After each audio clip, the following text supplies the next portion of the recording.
T20 world cup हो रहा है। मैच पाकिस्तान जीत रहा है, पाकिस्तान हार रहा है और खुशकिस्मती से पाकिस्तान ने कल जो कनाडा के साथ है वो मैच जीता है। कनाडा से पाकिस्तान क्या जीता है? कनाडा हारा है। तो ये पता है कि पाकिस्तान के 5 या 7% चांस है कि पाकिस्तान क्वालिफाई करे, और अगर पाकिस्तान क्वालिफाई नहीं करता तो वो वर्ल्ड कप के से वो रेलीगेट हो जाएगा अगले साल। फिर इसको क्वालिफाइंग राउंड खेलना पड़ेगा, ओमान के साथ, नेपाल के साथ, ऐसी टीमों के साथ खेलना पड़ेगा। तो ये एक लम्हा फिक्री है। आपकी क्रिकेट जो है ना वो तबाह हो चुकी है, जो कि मैं काफी देर से कह रहा था। अब मेरे ख्याल में इसकी बहाली जो है ना 20 साल तक नहीं वो ये बहाल हो सकता, इसलिए कि ग्राउंडें आबाद नहीं है। डोमेस्टिक क्रिकेट नाम पे मजाक हो रहा है। इन लड़कों के जो सारे गए हैं ना, सबको फारग करें, रिजवान और बाबर को रखें। क्या इस बात की इंक्वायरी होनी चाहिए कि फखर जमान को ओपन क्यों नहीं कराई जा रही, जबकि वो हर फॉर्मेट का ओपन बैट्समैन है। अस्सलाम वालेकुम नाज़रीन, लीडर टीवी के साथ मैं हूं नायाब बदर। नाज़रीन, जैसा कि आप जानते हैं T20 वर्ल्ड कप हो रहा है। मैच पाकिस्तान जीत रहा है, पाकिस्तान हार रहा है और खुशकिस्मती से पाकिस्तान ने कल जो कनाडा के साथ है वो मैच जीता है। अब ये कैसे जीता है, इसमें क्या ये बाय चांस जीत गए या इनकी परफॉर्मेंस अच्छी थी, ये मैं पाशा साहब से पूछूंगी। जैसा कि आपको पता है कि क्रिकेट एनालिसिस जबरदस्त किस्म का ये करते हैं और जो प्रिडिक्ट करते हैं वैसा वैसा ही होता है। और पाशा साहब से मैं पूछती हूँ कि पाशा साहब, आप मुझे ये बताएं कि कल पाकिस्तान कनाडा से जीत गया है, आप क्या समझते हैं कि इनकी टीम में कोई बेहतरी आ रही है? और रिजवान ने जो 50 की है, आप क्या समझते हैं टीम दोबारा से फॉर्म में आ गई है इतना हारने के बाद? अस्सलाम वालेकुम पाशा साहब। वालेकुम सलाम। कनाडा से पाकिस्तान क्या जीता है? कनाडा हारा है। दूसरी बात ये है कि रिजवान की 50 का तो वर्ल्ड रिकॉर्ड हो गया ना, वो तो T20 की स्लोएस्ट 50 हो गई। 53 बॉल्स में 53 की है। तो अब तो 100 के स्ट्राइक रेट से वनडे होता है। T20 तो ये स्ट्राइक रेट नहीं है। और मैं अपने हर प्रोग्राम में स्ट्राइक रेट पे हमेशा जोर दिया है, जो कि दुनिया के तमाम कमेंटेटर भी अब दे रहे हैं। वसीम अकरम उस दिन सिर्फ रोया नहीं है जब पाकिस्तान इंडिया से हारा है। तो स्ट्राइक रेट पे तो ध्यान देना पड़ेगा। तो जीत गया, बस ठीक है, वो कोई ऐसी बात नहीं है। लेकिन आप जीत पे इतना खुश हो रहे हैं, आपको ये पता है कि पाकिस्तान के 5 या 7% चांस है कि पाकिस्तान क्वालिफाई करे, और अगर पाकिस्तान क्वालिफाई नहीं करता तो वो वर्ल्ड कप के से वो रेलीगेट हो जाएगा अगले साल। फिर इसको क्वालिफाइंग राउंड खेलना पड़ेगा, ओमान के साथ, नेपाल के साथ, ऐसी टीमों के साथ खेलना पड़ेगा।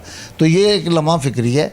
इसमें मैं समझता हूँ कि ये क्रिकेट के साथ ज़्यादती जो होनी थी वो हो चुकी। एक साल से मैं जो कह रहा था वो हॉकी वाली जगह पे ले आए हैं उसको, क्रिकेट को। जी अच्छा सर, अभी जैसे कि इन्होंने 13 दिन के लिए गैरी क्रिस्टन को जो है वो कोच बना दिया है, हेड कोच बनाया है। और जो इंग्लैंड के लिए आगे T20 के बाद जो होना है उसमें इन्होंने जेसन गिलेस्पी को इन्होंने बना दिया इंग्लैंड के लिए हेड कोच। तो सर, इनको 13 दिन के लिए बनाया, उसको फुल टीम मतलब फुल टूर्नामेंट के लिए बना दिया। तो आप क्या समझते हैं, कैसा मैच है ये? मुझे तो बिल्कुल ये सारी बात ऐसे लगती है जैसे कोई जल्दबाजी में नहीं कोई फैसले हो रहे कि थोड़ी देर बाद शायद बोर्ड टूट जाना है या इन्होंने भाग जाना है। आप ये देखें कि जेसन गिलेस्पी एक बॉलर है। पाकिस्तान की स्ट्रेंथ क्या है? बॉलिंग। पाकिस्तान के पास बॉलर तो ऑलरेडी है, उनको तो कोचिंग की ज़रूरत ही नहीं है। कमज़ोरी तो पाकिस्तान की टीम की बैटिंग है। मैं समझता हूँ गैरी क्रिस्टन को जो है वो कंटिन्यू करना चाहिए था, या तो उसकी अगर मसरूफियात है तो एक अलग बात है। बहरहाल एक बॉलर को, बेशक वो अच्छा कोच हो, इसमें मुझे कोई शक नहीं है, लेकिन एक बॉलर को पाकिस्तान टीम के लिए कोच नहीं होना चाहिए। और दूसरी बात मैं हमेशा एक कहता हूँ कि कोच जब ये इंटरनेशनल लेवल पे आ जाते हैं ना, तो फिर कोचेज़ की ज़रूरत नहीं है, फिर सिर्फ इन्हें गाइडेंस की ज़रूरत है, जो कि एक मेंटर रखा जाए। जैसे श्रीलंका ने रखा था उसको, वसीम अकरम को मेंटर रखा जाए, जो मतलब बैटिंग टिप्स दे सके। वो आप कहीं से भी ले सकते हैं, बड़ा बैट्समैन। तो जो कोच है ना, वो आपकी नेशनल क्रिकेट एकेडमी में होना चाहिए, वहाँ ग्रूम करे। आपकी क्रिकेट जो है ना वो तबाह हो चुकी है, जो कि मैं काफ़ी देर से कह रहा था। अब मेरे ख्याल में इसकी बहाली जो है ना वो अगले 2 डिकेड्स तो मुझे नहीं नज़र आ रही। 20 साल तक नहीं वो ये बहाल हो सकता, इसलिए कि ग्राउंडें आबाद नहीं है। डोमेस्टिक क्रिकेट नाम पे मजाक हो रहा है। इन लड़कों के जो सारे गए हैं ना, एक तो ये टीम में से सबको फारग करें, रिजवान और बाबर को रखे। फ़खर ज़मान, क्या इस बात की इंक्वायरी होनी चाहिए कि फ़खर ज़मान को ओपन क्यों नहीं कराई जा रही, जबकि वो हर फॉर्मेट का ओपन बैट्समैन है, उसको क्यों नहीं कराई जा रही? आया बाबर को कोई खौफ है कि वो कोई अच्छा परफॉर्म ना कर सके, कर जाए तो अगर वो अच्छा परफॉर्म करके तो बाबर ना निकल जाए? तो ये एक सर्जरी होनी चाहिए। और ये जो आपस में रात को बैठ के चाय कॉफ़ी पीने वाले दोस्त हैं ना, ये बोर्ड से निकालने चाहिए। नकवी साहब को चाहिए कि जान छुड़ाएं वहाब रियाज से। अब आप देखें कि वहाब रियाज इंडिया के ख़िलाफ़ जब वो तराने के लिए बच्चे साथ आ रहे हैं, वहाब रियाज की बेटी या बेटा साथ था, उसकी उंगली पकड़ी हुई थी बाबर आजम की, वो ग्राउंड में आए हैं। फिर उसकी बीवी ने वो सारा ट्वीट किया है, अपने इंस्टाग्राम पे डाला है। तो ये बीवी अज़हर महमूद अपनी बीवी लेके गया हो, ये किसके खर्चे पे लेके गया है? ये आपके खर्चे पे लेके गया है, ये कैमरा पर्सन के खर्चे पे लेके गया है, ये मेरे खर्चे पे लेके गया है। क्यों लेके गया है?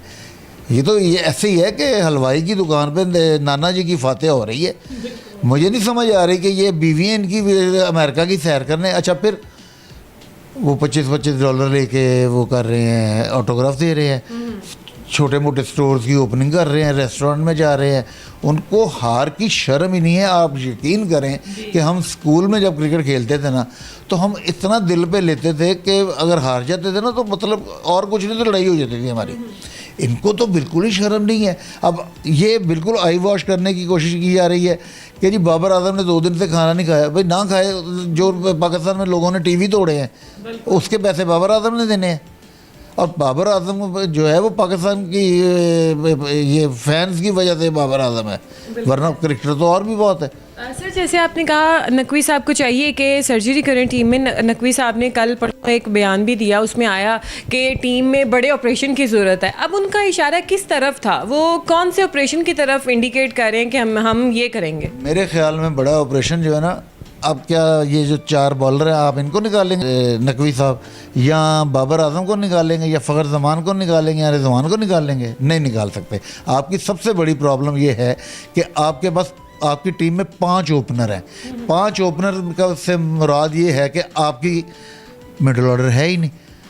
और किसी भी टीम की बैकबोन, दुनिया के तमाम बड़े प्लेयर, ज़हीर अब्बास निकाल लें, विवियन रिचर्ड निकाल लें, तेंदुलकर निकाल लें, वनडे में वो ओपन करते होंगे, ये सब जो हैं ये मिडल ऑर्डर के थे। ज़हीर अब्बास मिडल ऑर्डर का था, मियां दाद मिडल ऑर्डर का था, उससे बड़ी क्या मिसाल है। और मैच विनिंग प्लेयर था। आपके पास मैच विनिंग प्लेयर ही कोई नहीं है। बाबर आजम खेलता है, वो सिर्फ कंपैरिजन कर रहा है कोहली के साथ। कोहली के साथ किसी का कंपैरिजन नहीं हो सकता।